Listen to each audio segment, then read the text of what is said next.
وَإِذْ أَخَذَ اللَّهُ مِيثَاقَ النَّبِيِّينَ لَمَا آتَيْتُكُم مِّن كِتَابٍ وَحِكْمَةٍ ثُمَّ جاءكم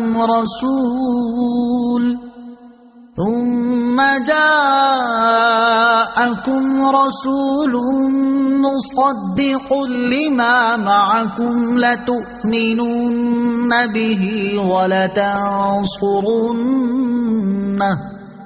قال أأقررتم وأخذتم على ذلكم إصري قالوا أقررنا قال فاشهدوا وأنا معكم من الشاهدين فمن تولى بعد ذلك فأولئك هم الفاسقون۔ ترجمہ: اور یاد کرو جب اللہ نے نبیوں سے وعدہ لیا کہ میں تمہیں کتاب اور حکمت عطا کروں گا، پھر تمہارے پاس وہ عظمت والا رسول تشریف لائے گا جو تمہاری کتابوں کی تصدیق فرمانے والا ہوگا، تو تم ضرور ضرور اس پر ایمان لانا اور ضرور ضرور اس کی مدد کرنا۔ اللہ نے فرمایا: اے انبیاء، کہ تم نے اس حکم کا اقرار کر لیا اور اس اقرار پر میرا بھاری ذمہ لے لیا؟ سب نے عرض کی: ہم نے اقرار کر لیا۔ اللہ نے فرمایا: تو اب ایک دوسرے پر بھی گواہ بن جاؤ، اور میں خود بھی تمہارے ساتھ گواہوں میں سے ہوں۔ پھر جو کوئی اس اقرار کے بعد روح گردانی کرے گا تو وہی لوگ نافرمان ہوں گے۔ وَإِذْ أَخَذَ اللَّهُ مِيثَاقَ النَّبِيِّينَ، اور یاد کرو جب اللہ نے نبیوں سے وعدہ لیا۔ حضرت علی المرتضیٰ کرم اللہ تعالی وجہہ الکریم نے فرمایا کہ اللہ تعالیٰ نے حضرت آدم علیہ الصلوۃ والسلام اور ان کے بعد جس کسی کو نبوت عطا فرمائی، ان سے سید الانبیاء محمد مصطفیٰ صلی اللہ تعالی علیہ وسلم کے متعلق عہد لیا، اور ان انبیاء علیہ الصلوۃ والسلام نے اپنی قوموں سے عہد لیا کہ اگر ان کی حیات میں سرور کائنات صلی اللہ تعالی علیہ وسلم مبعوث ہوں تو وہ آپ علیہ الصلوۃ والسلام پر ایمان لائیں اور آپ صلی اللہ تعالی علیہ وسلم کی مدد و نصرت کریں۔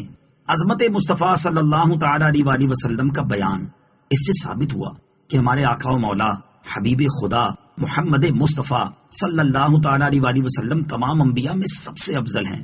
اس آیت میں نبی کریم علیہ الصلوۃ والسلام کے عظیم فضائل بیان ہوئے ہیں۔ علماء کرام نے اس آیت کی تفسیر میں پوری کتابیں تصنیف کی ہیں اور اس سے عظمت مصطفیٰ صلی اللہ تعالی علیہ وسلم کے بے شمار نکات حاصل کیے ہیں۔ چند ایک نکات یہ ہیں۔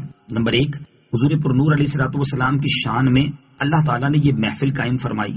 نمبر 2، خود عظمت مصطفیٰ صلی اللہ تعالی علیہ وسلم کو بیان کیا۔ نمبر 3، عظمت مصطفیٰ صلی اللہ تعالی علیہ وسلم کے سامعین کے لیے کائنات کے مقدس ترین افراد انبیاء کرام کو منتخب فرمایا۔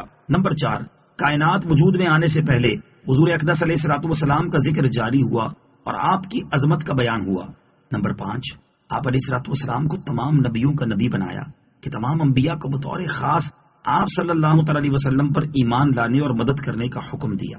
نمبر 6، انبیاء کو فرمانے کے بعد باقاعدہ اس کا اقرار لیا، حالانکہ انبیاء کرام علیہ الصلوۃ والسلام کسی حکم الہی سے انکار نہیں کرتے۔ نمبر 7، انبیاء کرام نے اس اقرار کا باقاعدہ اعلان کیا۔ نمبر 8، اقرار کے بعد انبیاء کرام علیہ الصلوۃ والسلام کو ایک دوسرے پر گواہ بنایا۔ نمبر 9، اللہ تعالیٰ نے خود فرمایا کہ تمہارے اس اقرار پر میں خود بھی گواہ ہوں۔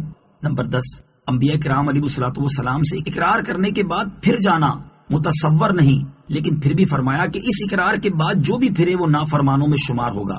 اس آیت مبارکہ پر انتہائی نفیس کلام پڑھنے کے لیے فتاوی رضویہ کی 30ویں جلد میں موجود اعلیٰ حضرت امام احمد رضا خان علیہ الرحمۃ الرحمان کی تصنیف تجلی الیقین کا مطالعہ فرمائیں۔ أفغير دين الله يبغون وله أسلم من في السماوات والأرض طوعا وكرها وإليه يرجعون۔ ترجمہ: کیا لوگ اللہ کے دین کے علاوہ کوئی اور دین چاہتے ہیں؟ حالانکہ آسمانوں اور زمین میں جو کوئی بھی ہے وہ سب خوشی سے یا مجبوری سے اسی کی بارگاہ میں گردن جھکائے ہوئے ہیں اور سب کو اسی کی طرف لوٹایا جائے گا۔ افغیر دین اللہ یبغون، کیا اللہ کے دین کے علاوہ دین چاہتے ہیں؟ ارشاد فرمایا کہ کیا لوگ اللہ عز و جل کے دین کے علاوہ کوئی اور دین چاہتے ہیں؟ حالانکہ آسمانوں اور زمینوں میں جو کوئی بھی ہے، فرشتے، انسان اور جنات، وہ سب کے سب خوشی سے یا مجبوری سے اسی کی بارگاہ میں جھکے ہوئے ہیں۔ فرشتے تو یوں خوشی سے فرما بردار ہیں کہ اللہ تعالیٰ نے انہیں پیدا ہی معصومیت پر کیا ہے، اور مسلمان جن اور انسان اس طرح کے دلائل میں نظر کر کے اور انصاف اختیار کر کے فرما بردار ہیں، اور یہ اطاعت و فرما برداری مفید بھی ہے، جبکہ کافر کسی خوف یا موت کے وقت عذاب دیکھ لینے کے وقت گردن جھکا دیتا ہے، لیکن اس وقت کا ایمان قیامت میں نفع نہ دے گا۔